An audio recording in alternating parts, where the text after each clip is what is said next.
of who we are, what we have capabilities to do, what are our full potentials. And when we come in the right perceptions, the right mindset, because that's where liberation begins, is in the mind, then we have unlimited areas where we can grow and develop. There's no need that we should be struggling with the Negro Civil War.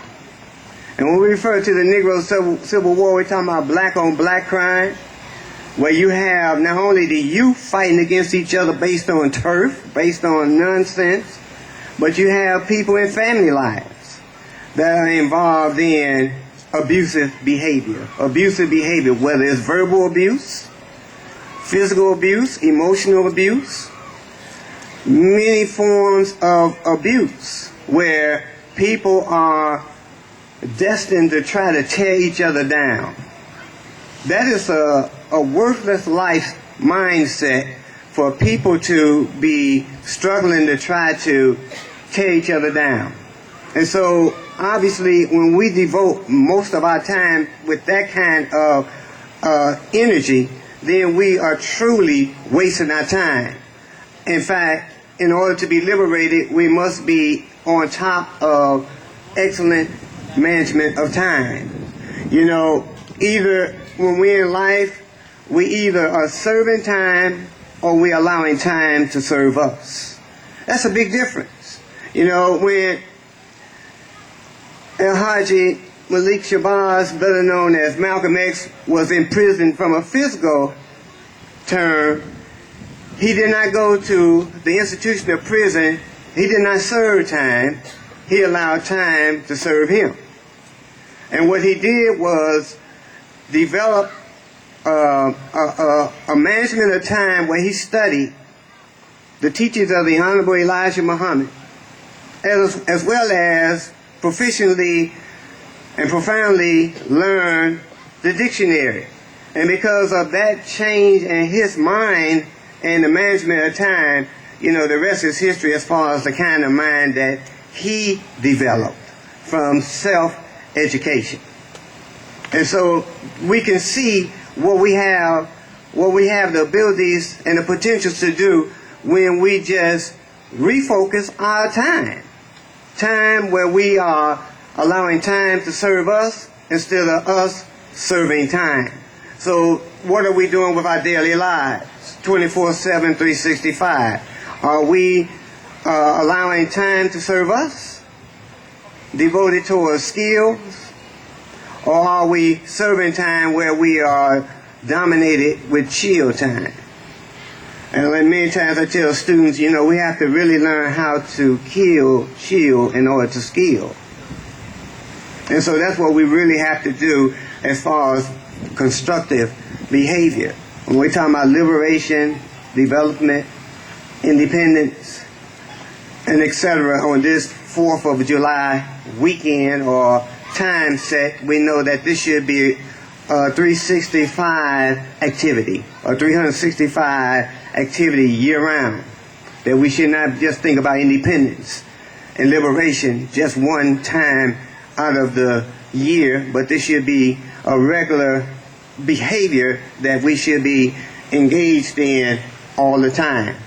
And, you know, having think tanks. Instead of, you know, we know how to socialize. We're in a great positive social event right now. But many times our social activities have been more destructive than constructive. We have not had where we have the sharing of information that's going to allow us to grow and develop and to become productive. Many times we have a history of slave habits where our social time is being devoted towards getting drunk, getting high, and really trying to find your mate under those deformed mindsets. And then we wonder why is it that many family lives or many marriages are falling apart. You know, so there are reasons for everything. And so we have to really focus in and be managers or coaches. When we coach ourselves, you know, we should understand that education is more and goes far beyond academics. We have a wrong perception when we just limit ourselves to think that education is just 1, 2, 3, ABC. There are many forms of education, political education.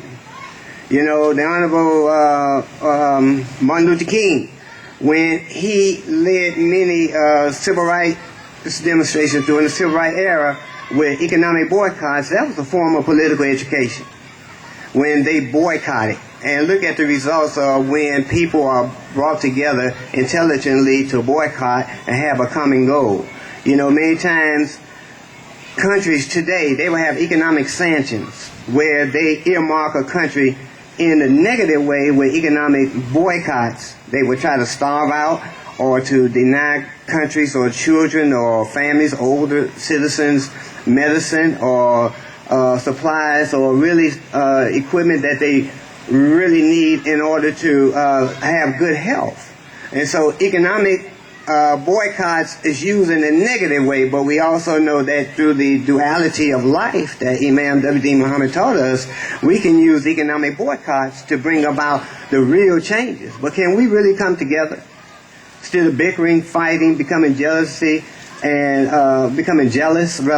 or envy of each other where we can't come together? Can we really come together to really earmark a common goal where we can boycott and really bring some changes about in a corporate world that has proven to be unjust and to be very exploitive and oppressive? Can we really come together until we become politically educated? Then they will continue to take advantage of us because we don't have that unity to become politically astute, politically solvent, politically educated enough where we can really economically boycott. As they say, money talks and the rest walks. So, you know, economic power comes through intelligence. So there's a certain form of political education that we have to grow into that's just as important. And we know when a person is academically ignorant, that person is at a disadvantage. And it's the same likewise when a person is politically impotent. That person is at a disadvantage, or those people are at a political disadvantage in which I just described. The same thing with economic intelligence. You know, it makes no sense for us to be a people who have over 700 billion plus annual income and we are struggling economically like we are. That really describes a people who are really economically ignorant.